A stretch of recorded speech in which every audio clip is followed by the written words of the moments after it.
Hello, I'm CommanderZander. I remember so the Stage Critic doesn't have to. And neither should you. Well, we delve into Santa Clause and the Santa Clause 2, so it only makes sense to do the Santa Clause 3, the Escape Clause. This is the third and final chapter to the thrilling Santa Clause Trilogy, and this one adds Martin Short as Jack Frost. In this one, the Santa Claus returns, but this time he's bringing the in-laws to the North Pole. But little do they realize that this is the North Pole. They think it's some Canadian shop or something like that.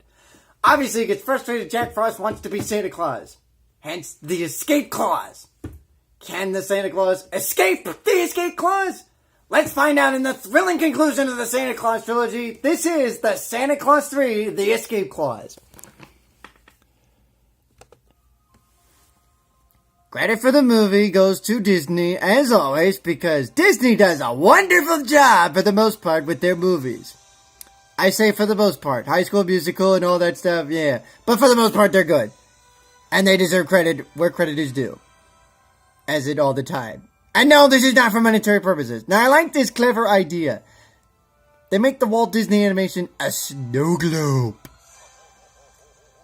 That is very, very clever. As we transition into the North Pole and the title of the movie, which stars once again Tim Allen back again to be the Santa Claus. In the thrilling conclusion, the Escape Clause. Has the North Pole seriously gotten that much bigger between the two movies? Good God, it seems like every fucking movie, the Santa Claus movies, the freaking North Pole gets bigger and bigger and bigger and more majestic with each passing minute.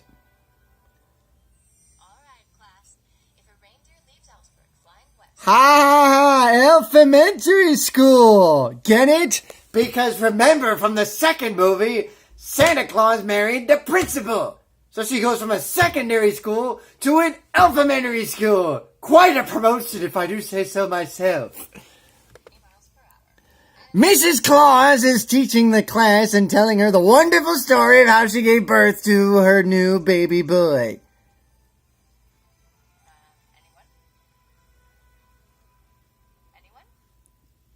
Don't be shy. Of course. Miss Genius Pants over here.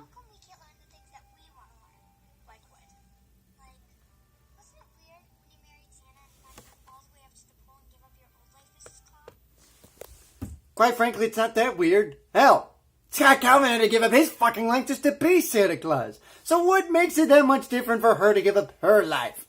Come on, she's dating the most hottest bachelor of all time. And I do mean that in that kind of way.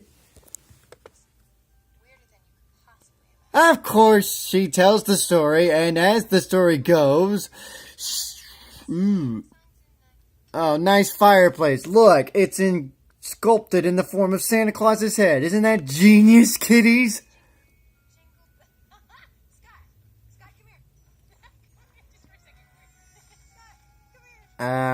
Can't. Busy doing the naughty nice list, because remember who I am. I give kids to toys to all the kids.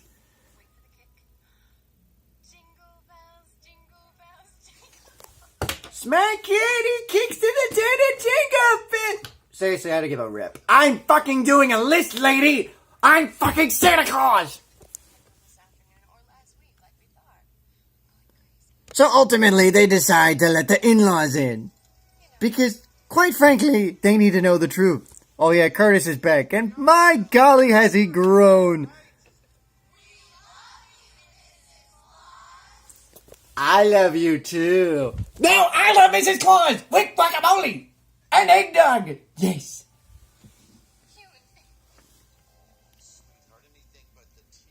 Okay, enough with the dilly-dallying, melodramatic tears. Okay, emergency meeting because Jack Frost is a bad, bad figure. All in favor of suspending Jack Frost from the Legendary Council? Suspend him? Why not expel him from the Legendary Council? And besides, what does Jack Frost do anyways? He turns things cold. He's like King Midas, but for iciness. He, of course, is played by Martin Short, a legendary actor.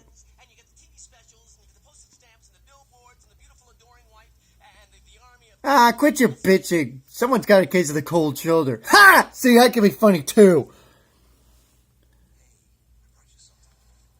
Oh, one thing you'll notice about this movie, you don't get to see Charlie as much. And you don't get to see Bernard either. It's like those two characters' roles have deteriorated with each freaking movie. Whereas in the first movie, they play a major role. In the second role, kind of a major role. Third movie, not even a single part. But Lucy's back. She plays a major role in this movie, and so does that sweater-loving Neil and Laura. Although their roles are less significant, too, in this movie. Way less significant in this movie.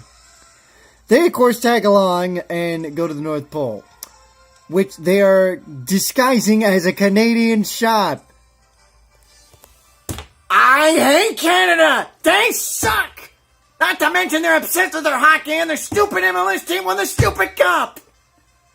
Why does Canada get to enjoy everything or be obsessed with everything? Screw Canada! They got nothing on us! Guys, I've done it. Congratulations, you broke a sign. That'll be $500,000. Let's go ahead and clean this.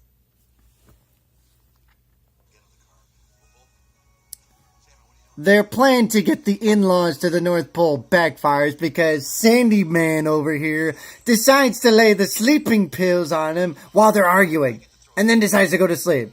So now Santa Claus has to drag all three along with his family all the way up to the North Pole. Canadian Christmas trees right here in Canada? Why? Why would you get trees from Canada? They're just about the same as American trees. They're Christmas-like. Screw Canada! Canada, you're sick!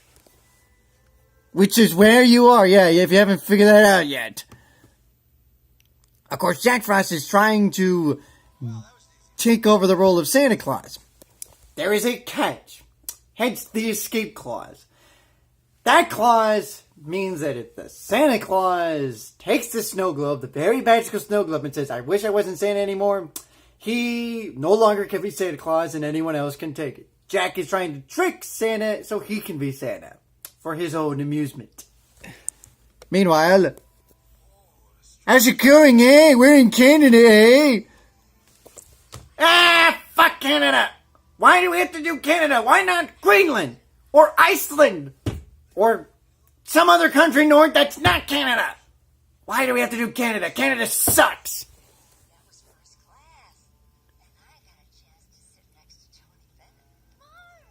Tony Bennett. Come on, I sit first class with Tony Bennett. He and I are like buddies because I happen to like his Christmas music the best. So eventually they get into an argument, and Jack continues to manipulate his way through power of control. By screwing everything up, of course, with his frosty powers. Oh boy. Wow, that's gotta suck. This, of course, doesn't slow Santa down in the slightest a bit. He instead combines all the toys that were destroyed and make a new one. Because that's the power of Santa Claus, kiddies.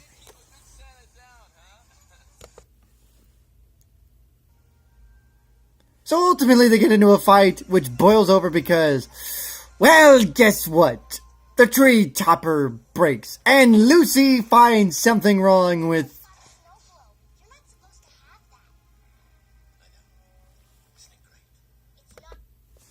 I'm with Lucy. It's not great. And haha with the Red Deer reference because it looks like Red Bull. Get it?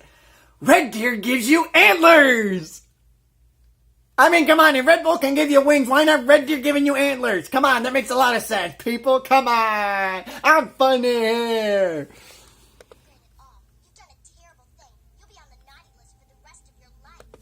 Why does he care that he's on the naughty list? He's Jack fucking Frost. He's cold, bitter, and cruel. He doesn't care if he's on the naughty list or not. He just likes to cause havoc because he's Jack Frost and he can't have his own fucking holiday. Or special powers. other than freezing people. Which, speaking of freezing people, guess what he does to Charlie's parents? Oh, by the way, nice shirt, Neil. At least it's not a sweater. Ooh, too bad Jack Frost doesn't approve of it. He's gonna freeze you to death. Into the closet! Now I'm frozen and trapped in the closet, and my buddies are going to freeze to hell. Hey! We're not gonna freeze in hell! We're gonna enjoy the closet! With eggnog! Yes!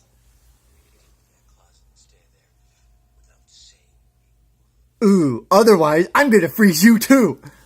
Now, you wouldn't want me to freeze an innocent little girl now, would you? No, of course not. She learns her fucking lesson because she's a smart girl. Meanwhile, Jack Frost decides to break everybody up and... yeah, the tree topper goes bye-bye.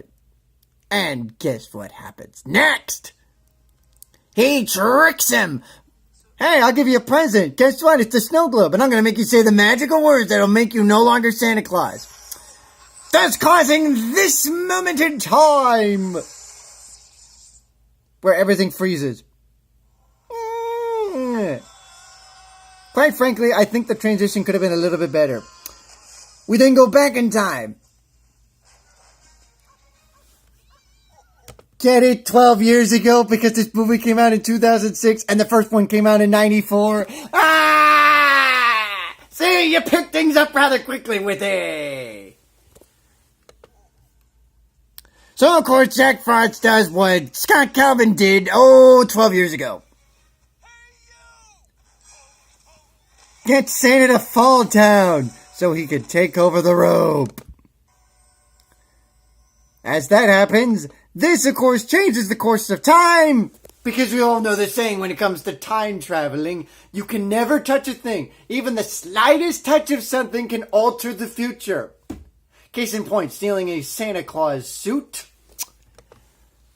And Scott Calvin is not Santa Claus anymore. Let's just put it briefly. And guess who he happens to be working with as a result? It's Kripke! For his one brief role. And I mean one brief role. This is like his only freaking line in this movie. And no, he doesn't use like a W, like, would you like a warny wappet story? No, he doesn't do that.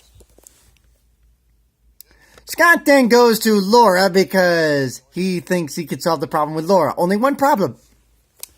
Laura broke up with Neil, and Neil is with Lucy, and Charlie's with Laura. Man, it's amazing how things can be fucked up. And if you think that's fucked up, wait till you see what Jack Frost did to the North Pole. He turned it into an amusement ride. It's a fucking mall. But in no way in hell will it give the Mall of America a run for its money. No one can ever beat the Mall of America. Best mall in the world. Anybody got a problem with that can speak with me. Scott, of course, finds Lucy and Neil because they always go to the North Pole, where, guess what? You have to pay to be on the nice list now. Because it's all about merchandising. Because that's the problem with Christmas now. It's all about merchandising. That's why the Nostalgia Critic kept ripping on A Christmas Story. Which, by the way, I am not too thrilled that that's a fucking musical now. Which, of course, stars Matthew Broderick because he's into the play business. Scott tries to solve the problem by reversing what happened to him. By making Jack Frost say that he's no longer Santa Claus. And he does it with a clever device. It's called a voice-activating pen. And with the help of Lucy, they get the snow globe that will allow this to come to fruition. By the way, Martin Short showing off his singing by singing a Christmas version of New York, New York. The poor elves are quite not thrilled with this, and honestly, I don't blame them. They get reduced to this slavery crap for Santa's amusement. Hey, how about a game of catch? Lucy, toss it. And just when you think the plan is gonna backfire... Ooh, see, the voice activating pen comes in great handiness when it comes to this scenario. Because once again, we freeze time and go right back to the scene from 12 years ago. Right back there. This time, he ain't going to be Santa Claus. In fact, you get to relive some of the scenes from the first Santa Claus movie. Including Scott Calvin, who gets to relive his own freaking scene when he had more freaking hair. And quite frankly, I agree with him on this next phrase. Yep. It's amazing that you're able to relive this scene again. Oh, by the way, you'll get to see Charlie as a child once more. Because that makes up for the fact that he's rarely in this movie.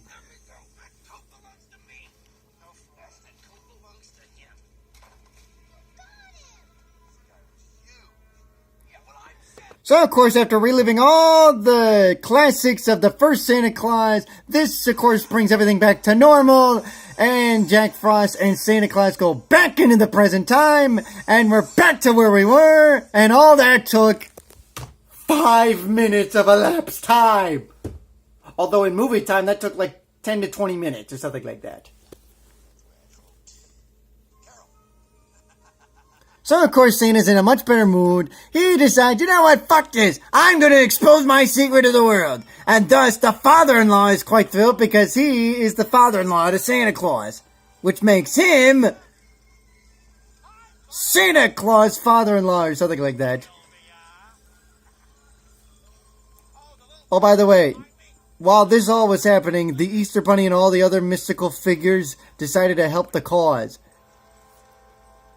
And Jack Frost is busted for freezing. Oh, come on, that didn't hurt. That was like a pinch. Ooh, now you made Santa mad. You won't like him when he's angry. Jack, this isn't funny. Unfreeze the parents right now. No way, Claus. He can't do it. There's only one way to cure him. What's happening to me? Lucy's warm hug. And oh, by the way, it makes Jack Frost warm-hearted again. And as they say that day in the North Pole, Jack Frost's heart grew 3 sizes that day. And he grew elf ears, too. Oh yeah, there's Charlie, for his only other scene in this movie. This, of course, unfreezes the parents. They're now free of the icy clutches. Everybody warms up in group hug. And as Santa's about to deliver the packages, Mrs. Claus is about to deliver her own package, if you catch my drift. The bun in her oven. Santa finally figures out the message. It's time to deliver the package! Here's the mail, it never fails. It makes me want to, ooh, baby! Which, of course, brings us back to the current time.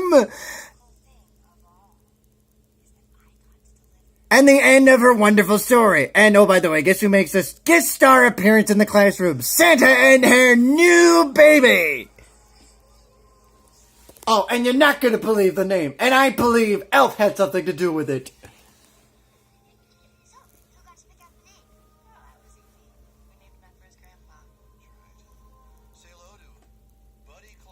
That's right. His name is Buddy. I'm pretty sure that Elf had something to do with this name-calling crap. And, of course, that's how the movie ends. And no, there is no fourth Santa Claus that makes Buddy the next reign to the Santa Claus throne, because, quite frankly, 3 was good enough. So that was the Santa Clause 3, The Escape Clause. I still think it's a decent movie. It's got a decent plot. Not as great a plot as the first 2 movies, but it gets your attention, kind of. Plus, it allows you to relive some magical moments from the first Santa Claus movie. I'm glad they stopped at 3, though. I think 4 would have been a little too much. Just like what they're doing with Star Wars. They can't seem to end. Even though I like Star Wars. So I hope you get your chance to enjoy the Santa Clause Trilogy. First, second, and third are all good in that order. So enjoy Tim Allen and his brilliantness. I'm the CommanderZander. I remember something that sounds great, don't know how to do it. Neither should you.